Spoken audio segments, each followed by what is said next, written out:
Hello friend, तो कैसे हैं आप। उम्मीद है कि आप सब बहुत ही अच्छे होंगे और अच्छे से अपना पढ़ाई लिखाई कर रहे होंगे। तो आज की इस वीडियो में हम देखने वाले हैं क्लास 10th का हिंदी का व्याकरण। ठीक है, और व्याकरण में भी किसका पोर्शन करेंगे हम, तो संज्ञा का। ठीक है, संज्ञा आपके एग्जाम के लिए बहुत ही क्या इंपॉर्टेंट है। इसे क्वेश्चन 2 या 3 क्वेश्चन बन जाते हैं। ठीक है, इससे जितना भी हम क्वेश्चन देखेंगे सारे के सारे इंपॉर्टेंट है और आपके एग्जाम में इससे बाहर नहीं आएगा। ठीक है, तो हम अपने 30 क्वेश्चन को यहाँ पे कवर करने वाले हैं। तो वीडियो को शुरू से लेकर लास्ट तक वॉच कीजिएगा। तो हमारा यहाँ पे फर्स्ट नंबर का क्वेश्चन है, संज्ञा के कितने भेद होते हैं। तो संज्ञा के कितने भेद होते हैं, तो संज्ञा के 5 भेद होते हैं। कौन कौन, व्यक्तिवाचक संज्ञा, जातिवाचक संज्ञा, भाववाचक संज्ञा, समूहवाचक संज्ञा और द्रव्यवाचक संज्ञा। ठीक है, तो इनके पांचों भेद को आपको याद कर लेना है अच्छे से। ठीक है, तो संज्ञा के कितने भेद हैं, तो 5 वेद होते हैं। तो यहाँ पे हमारा सी क्या हो जाएगा, राइट आंसर हो जाएगा। अब हम चलते हैं क्वेश्चन नंबर 2 पे। तो क्वेश्चन नंबर 2 है हमारे पास, मिठास शब्द कौन सी संज्ञा है। ठीक है, तो इसमें देखो आस प्रत्यय लगा हुआ। ठीक है, तो मिठास में कौन सा संज्ञा है, तो मिठास में भाववाचक संज्ञा। ठीक है, तो यहाँ पे हमारा क्या हो जाएगा, बी राइट आंसर हो जाए। जैसे मिठास हो गया, और जैसे कि मीठा क्या दिखाता है कि उसमें भाव दिख रहा है कैसा है, मीठा है। और जिसमें देखिएगा आस लगा लगा रहेगा, आस प्रत्यय जिसमें आस अंत में लगा रहेगा, तो खास करके क्या होता है, भाववाचक संज्ञाएं। तो जैसे कि बुढ़ापा भी हो जाएगा, आपा भी जिसमें लगा हुआ रहेगा, तो वो भी कौन सा संज्ञा होगा, तो भाववाचक संज्ञा। जैसे कि बुढ़ापा हो गया, बचपन हो गया, ये सब क्या है, तो भाववाचक संज्ञा है। तो यहाँ गंगा शब्द किस संज्ञा का उदाहरण है, तो गंगा जो है किस शब्द का गंगा शब्द किस संज्ञा का उदाहरण है। तो संज्ञा के कितने भेद होते हैं, 5 भेद होते हैं, जिसमें जो गंगा जो है किसका उदाहरण है, तो व्यक्तिवाचक संज्ञा का उदाहरण। ठीक है, गंगा किसका उदाहरण है, तो व्यक्तिवाचक संज्ञा का उदाहरण है। तो ये इंपॉर्टेंट आपको याद कर लेना। तो यहाँ पे हमारे क्या हो जाएगा, बी राइट आंसर हो जाएगा। अब हम चलते हैं क्वेश्चन नंबर 4 पे। तो क्वेश्चन नंबर 4 है हमारे पास, इनमें से समूहवाचक संज्ञा कौन सी है। जिनमें समूह का बात किया गया, समूह यानी कि झुंड, जैसे कि मेला हो गया, या फिर जैसे कि कहीं पे समूह होता है ना, बैठक होता है, तो उसको भी हम बोल सकते हैं समूहवाचक संज्ञा बोल सकते हैं।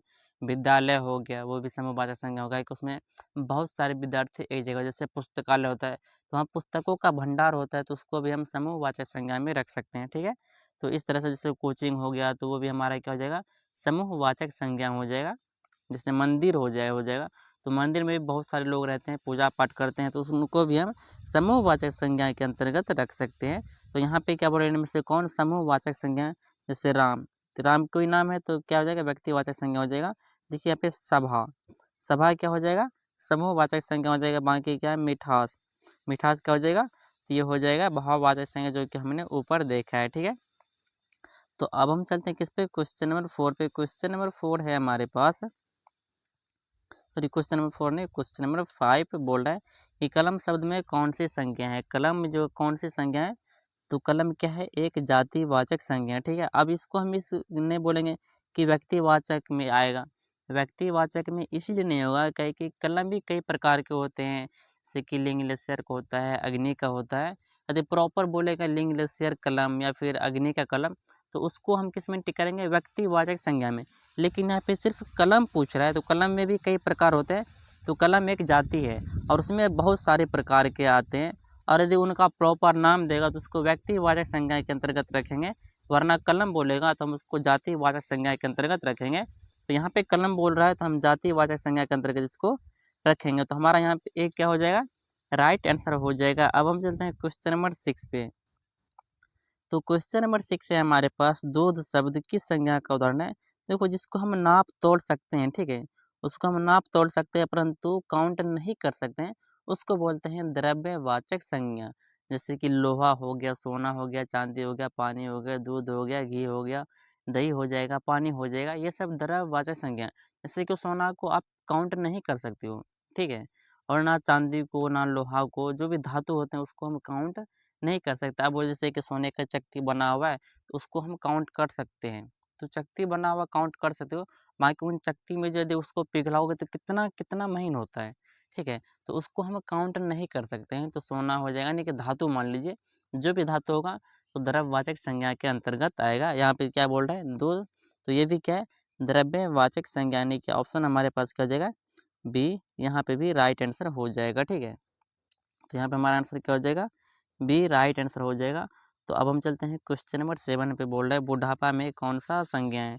ऊपर आपको बताया कि बुढ़ापा हो जाएगा, बचपन हो जाएगा, और जिसमें आपा आपको अंतिम में दिख जाए पड़ती है, तो उनको हम किस में रखते हैं, तो उनको रखते हैं भाववाचक संज्ञा में। तो यहाँ पे बुढ़ापा हो, तो बुढ़ापा किसके अंतर्गत जाएगा, तो भाववाचक संज्ञा के अंतर्गत जाएगा। तो यहाँ पे हमारा आंसर क्या हो जाएगा, सी राइट आंसर हो जाएगा। अब चलते हैं क्वेश्चन नंबर 8 पे। क्वेश्चन नंबर 8 हमारे पास पर्वत शब्द में कौन सा संज्ञा है। तो पर्वत को हम किसके श्रेणी में रखेंगे, तो जातिवाचक संज्ञा। और पर्वत भी अब देखो कई प्रकार के होते हैं, जैसे कि माउंट एवरेस्ट है ना नेपाल में, अगर उसका प्रॉपर नाम दें तो उसको व्यक्तिवाचक संज्ञा में रखेंगे। बाकी पहाड़ बोलेगा तो उसको हम जातिवाचक संज्ञा में रखेंगे। बाकी उनका प्रॉपर यदि नाम दे देगा, कोई भी पहाड़ हो उसका नाम दे देगा, तो उसको हम किस श्रेणी में रखेंगे, तो व्यक्तिवाचक संज्ञा के अंतर्गत रखेंगे, ठीक है। लेकिन यहाँ पे सिर्फ पर्वत है तो उसको हम जातिवाचक संज्ञा में टिक करेंगे। तो यहाँ पे 8 का हमारे पास आंसर क्या हो जाएगा, ऑप्शन ए हमारे लिए राइट हो जाएगा। क्वेश्चन नंबर 9 को देखते हैं। तो क्वेश्चन नंबर 9 जो है हमारे पास है, भीड़ शब्द किस संज्ञा का उदाहरण है, भीड़, ठीक है। तो भीड़ कहाँ होता है, मेला सब में होता है, स्कूल में होता है, मतलब कोचिंग में होता है। तो भीड़ क्या है, एक समूहवाचक संज्ञा है, ठीक है। तो यहाँ पे हमारा आंसर क्या हो जाएगा, डी राइट आंसर हो जाएगा। अब चलते हैं क्वेश्चन नंबर 10 पे। क्वेश्चन नंबर 10 हमारे पास तेल शब्द में कौन सा संज्ञा है। इसको नाप सकते हैं पर तेल को काउंट नहीं कर सकते हैं।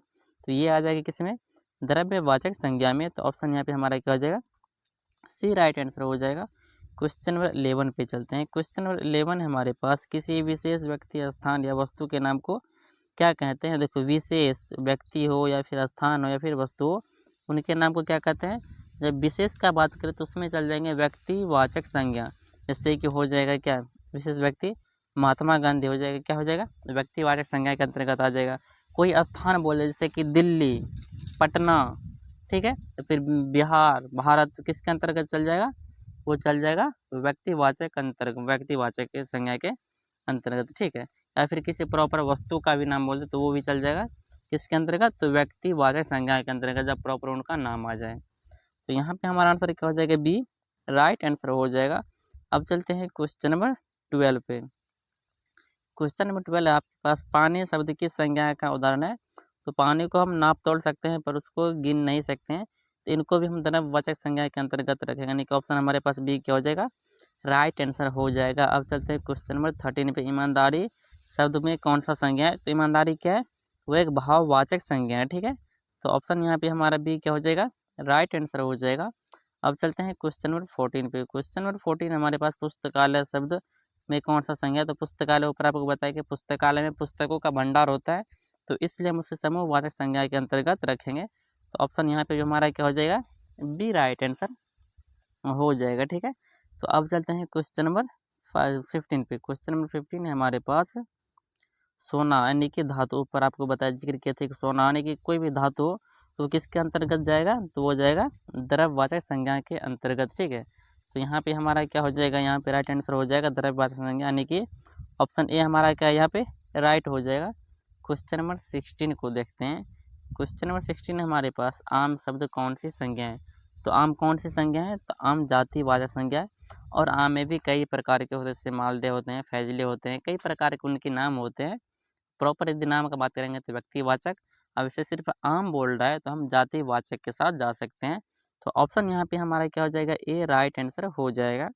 तो अब चलते हैं किस पे, क्वेश्चन नंबर 17 पे। क्वेश्चन नंबर 17 है हमारे पास, बचपन शब्द में संज्ञा कौन सा है। तो बचपन हो गया, बुढ़ापा हो गया, ये सब किस, फिर हो गया मिठास हो गया, किसके अंतर्गत आएगा, तो वह आएगा भाववाचक संज्ञा। और ईमानदारी या फिर अच्छा, वह भी किसके अंतर्गत आएगा, तो भाववाचक संज्ञा के अंतर्गत आएगा। फिलहाल यहाँ पे क्वेश्चन और ऑप्शन के अनुसार चलेंगे तो हमारा यहाँ पे डी क्या हो जाएगा, राइट आंसर हो जाएगा। अब चलते हैं क्वेश्चन नंबर 18 पे, ठीक है। क्वेश्चन नंबर 18 है, सेना शब्द कौन सा संज्ञा है। और जहाँ पे देखोगे सेना रहेगा तो सेना कहीं पे झुंड में रहता है, जैसे कि आर्मी कैंप हो गया, पुलिस थाना हो गया, तो वहाँ पे थाना में देखोगे तो पुलिस कुछ संख्या में रहता है, या फिर आर्मी कैंप पे जाओ तो वहाँ पे कुछ आर्मी संख्या में रहता है। तो यदि जब भी हम बात करेंगे सेना का तो हमेशा हमेशा समूह, मतलब समूहवाचक संज्ञा के अंतर्गत आएगा। तो सेना को हम किसके अंतर्गत रखते हैं, तो समूहवाचक संज्ञा के अंतर्गत। तो यहाँ पे हमारा ऑप्शन क्या हो जाएगा, बी राइट आंसर हो जाएगा। ठीक है, चलते हैं क्वेश्चन नंबर 19 पे। क्वेश्चन नंबर 19 है हमारे पास, पटना शब्द किस संज्ञा का उदाहरण है। तो पटना जो है किस संज्ञा का उदाहरण है, आपको बोले थे ऊपर में कोई विशेष स्थान भी रहे, जैसे कि पटना बताए थे, बिहार बताए थे, दिल्ली बताए थे, उसको हम किसके अंतर्गत रखते हैं। तो प्रॉपर यदि उसका नाम दे दिया जाएगा का, तो उसको बोलेंगे व्यक्तिवाचक संज्ञा, यानी कि ऑप्शन ए हमारा यहाँ पे क्या हो जाएगा, राइट हो जाएगा। अब चलते हैं क्वेश्चन नंबर 20 पे। क्वेश्चन नंबर 20 हमारे पास क्रोध, क्रोध हो जाएगा, उसके बाद जैसे कि अच्छा हो जाएगा, बुढ़ापा हो जाएगा, बचपन हो जाएगा, लड़कपन हो जाएगा, ये सब किसके अंतर्गत आएगा। तो भाववाचक संज्ञा, यानी कि भाव दिखा देता है किसी क्रोध में है। ठीक है, तो यहाँ पे हमारा आंसर क्या हो जाएगा, सी राइट आंसर हो जाएगा। क्वेश्चन नंबर 21 है हमारे पास, चांदी शब्द में कौन सा संज्ञा, चांदी क्या है, एक धातु है, और धातु का बात जब भी करेगा तो हम किसको टिक करेंगे वहाँ पे, तो द्रव्यवाचक संज्ञा, यानी कि यहाँ पे हमारा ऑप्शन ए क्या हो जाएगा, राइट आंसर हो जाएगा। अब हम चलते किस पे, क्वेश्चन नंबर 22 पे। तो क्वेश्चन नंबर 22 है हमारे पास, फल, फल शब्द किस संज्ञा का उदाहरण है। ठीक है, तो फल जो है किस संज्ञा का उदाहरण है, तो ये भी हो जाएगा जातिवाचक संज्ञा के अंतर्गत आएगा। बाकी इसको हम व्यक्तिवाचक में इसलिए नहीं रखेंगे कि फल कई प्रकार के होते हैं, आम होते हैं, लीची होते हैं, कटहल होते हैं, सेब होते हैं, अंगूर होते हैं, बहुत सारे फल होते हैं। तो यहाँ पे फल बोल रहा है, तो फल किस एक आम को तो नहीं फल बोल सकते हैं, आम भी फल है, कटहल भी फल है, लीची भी फल है, अमरूद भी फल ही है। तो यदि प्रॉपर उसका नाम बोलेगा, तब जैसे कि अब हम पीछे बताए थे कि आम, आम क्या है, जातिवाचक, उसको किस लिए कहे कि आम में भी तो कई प्रकार के होते हैं ना, तो इसलिए यदि हम उसके अंदर जाएंगे तो आम भी एक तरह से जातिवाचक संज्ञा आ जाएगा, और फल भी क्या है, तो जातिवाचक संज्ञा है, क्योंकि इसके अंदर भी बहुत सारे फल आ सकते हैं। तो यहाँ पे हमारा क्या हो जाएगा, बी ऑप्शन राइट हो जाएगा। अब देखते हैं हम क्वेश्चन नंबर 23 को। तो 23 हमारे पास है, मेला शब्द, मेला शब्द कौन सी संज्ञा है। तो मेला में क्या होता है, मेला में बहुत सारे आदमी रहते हैं, समूह में, झुंड में रहते हैं, तो उसको हम बोलेंगे समूहवाचक संज्ञा। मेला हो जाएगा, विद्यालय हो जाएगा, कोचिंग हो जाएगा, सेना थल हो जाएगा, तो किसके अंतर्गत आएगा, समूहवाचक संज्ञा के अंतर्गत आएगा। और ये क्या आपके लिए इंपॉर्टेंट है। ठीक है, सेना वाला भी इंपॉर्टेंट है, और मेला भी इंपॉर्टेंट है, विद्यालय भी इंपॉर्टेंट है, यहाँ से क्वेश्चन बनता है। ठीक है, तो अब हम चलते हैं क्वेश्चन नंबर 24 पे। 24 का क्वेश्चन है हमारे पास, मानवता। ठीक है, तो मानवता में कौन सा संज्ञा है। तो मानवता में आपके पास आ जाए व्यक्तिवाचक संज्ञा, द्रव्यवाचक संज्ञा, भाववाचक संज्ञा, फिर व्यक्तिवाचक, सॉरी जातिवाचक संज्ञा। तो मानवता में क्या है, तो भाववाचक संज्ञा। ठीक है, तो ऑप्शन यहाँ पे आपका क्या हो जाएगा, सी राइट आंसर हो जाएगा। अब चलते हैं क्वेश्चन नंबर 25 पे। 25 का क्वेश्चन हमारे पास, हिमालय शब्द किस संज्ञा का उदाहरण है। ठीक है, ये आपके लिए क्या है, VVI है, इनको आपको रब्जों पे याद रखना है। 25 का क्वेश्चन इंपॉर्टेंट है आपके लिए। तो यहाँ पे हमारा आंसर क्या हो जाएगा, व्यक्तिवाचक संज्ञा, यानी कि हमारा ऑप्शन क्या हो जाएगा यहाँ पे, बी राइट आंसर हो जाएगा। ठीक है, बी हो जाएगा व्यक्तिवाचक संज्ञा। तो अब हम चलते हैं क्वेश्चन नंबर 26 पे। 26 का क्वेश्चन है हमारे पास, मैदान शब्द कौन सी संज्ञा है। तो मैदान जो बोलते हैं इसको हम फील्ड भी बोलते हैं अंग्रेजी में, मैदान कौन सा संज्ञा है, तो जातिवाचक संज्ञा के अंतर्गत आएगा। बाकी मैदान में भी कई प्रकार के होते हैं। ठीक है, तो जब उनका प्रॉपर नाम बोलेगा तब हम किसको टिक करेंगे, व्यक्तिवाचक संज्ञा को टिक करेंगे। फिलहाल यहाँ पे सिर्फ मैदान बोल रहा है, तो हम किसको टिक करेंगे, तो हम जातिवाचक संज्ञा के साथ जाएंगे। तो ऑप्शन यहाँ पे हमारा क्या हो जाएगा, बी राइट आंसर हो जाएगा। अब चलते हैं क्वेश्चन नंबर 27 पे। तो 27 का क्वेश्चन हमारे पास, घी शब्द किस संज्ञा का उदाहरण है। तो घी किस संज्ञा का उदाहरण है, तो घी को हम नाप तोड़ सकते हैं, परंतु उसको काउंटिंग नहीं कर सकते हैं। तो इसको हम रखेंगे किसके अंतर्गत, तो द्रव्यवाचक संज्ञा के अंतर्गत, इसको हम टिक कर देंगे। तो ऑप्शन यहाँ पे हमारा क्या होगा, सी राइट आंसर हो जाएगा। अब चलते हैं क्वेश्चन नंबर 28 पे। 28 का क्वेश्चन हमारे पास, शहर, शहर जो शब्द है वो किस संज्ञा का उदाहरण है। ठीक है, तो शहर किसका उदाहरण होगा, हो जाएगा, तो शहर में किसी प्रॉपर शहर का नाम नहीं, जैसे कि पटना, मुंबई, तो शहर का नाम नहीं दिया हुआ है। तो इसमें हम इसको किसको टिक करेंगे, तो जातिवाचक संज्ञा को टिक करेंगे। यदि नाम जैसे कि भागलपुर हो जाएगा, पूर्णिया हो जाएगा, कटिहार हो जाएगा, दिल्ली हो जाएगा, मुंबई हो जाएगा, जगह का नाम दे देगा शहर का, तब हम किसको टिक करेंगे, व्यक्तिवाचक संज्ञा को। फिलहाल यहाँ पे क्वेश्चन और आंसर का यदि हम चलेंगे तो ऑप्शन ए को हम टिक करके आगे बढ़ेंगे 29 पे। 29 का क्वेश्चन हमारे पास, सुंदरता, इसमें भी देखो ताप प्रत्यय लगा हुआ है। ठीक है, और इससे पहले भी क्वेश्चन था जिसमें कि ताप प्रत्यय था, और क्या था, मानवता। इसमें ताप प्रत्यय आ जाए उसको हम किसके अंतर्गत रखेंगे, तो भाववाचक संज्ञा के अंतर्गत रखेंगे, या फिर आस भी आ जाएगा अंत में तो उसको भी हम भाववाचक संज्ञा के अंतर्गत रखेंगे, या फिर आपा भी लग जाए एंड में, आपा जैसे कि बुढ़ापा, ठीक है, तो उसको भी हम किसके अंतर्गत रखेंगे, तो भाववाचक संज्ञा के अंतर्गत रखेंगे। कुछ उनके नियम हैं जिनको आपको याद रखना है, ठीक है। तो यहाँ पे सुंदरता बोल रहा है तो ये भी किस में जाएगा, तो व्यक्तिवाचक नहीं, भाववाचक में जाएगा, ठीक है। भाववाचक हमारा क्या हो जाएगा, राइट आंसर हो जाएगा। तो यहाँ पे डी की जगह राइट आंसर हो जाएगा। आप चलते हैं क्वेश्चन नंबर 30 पे, जो कि हमारा लास्ट क्वेश्चन है। 30 नंबर का क्वेश्चन है हमारे पास, वर्ग यानी कि क्लास शब्द की संज्ञा का उदाहरण है। आपको बोले थे कि विद्यालय हो जाएगा, कोचिंग हो जाएगा, फिर वो क्लास हो जाएगा, तो किसका उदाहरण है, तो वहाँ पे बहुत सारे बच्चे इकट्ठे होते हैं तो उनको बोलेंगे समूहवाचक संज्ञा, ठीक है। यहाँ पे हमने कितने क्वेश्चन देखे और 30 क्वेश्चन, और 30 क्वेश्चन में आप कितना क्वेश्चन सही किए ये आपको लास्ट में बताना है, कहाँ पे, कमेंट में बताना है, ठीक है। बाकी संख्या के कितने प्रकार होते हैं, तो 5 प्रकार, पाँचों का नाम याद रखना है। और इसी टाइप से क्वेश्चन बनता है, 5 के अलावा किसी और से बनेगा ही नहीं। तो यहाँ पे 30 क्वेश्चन और जितना क्वेश्चन सही किए कमेंट में बता देना। बाकी जहाँ पे भी आपको डाउट हो आप वहाँ पे हमसे जुड़ के पूछ सकते हो, कहाँ पे, तो यूट्यूब पे। और यदि आप चैनल पे नए हैं तो चैनल को सब्सक्राइब भी कर लीजिएगा, दोस्तों में वीडियो को शेयर कर दीजिएगा, वीडियो अच्छा लगा तो वीडियो को लाइक कर दीजिएगा। तो मिलते हैं अगले क्वेश्चन के साथ अगले वीडियो में, तब तक के लिए धन्यवाद।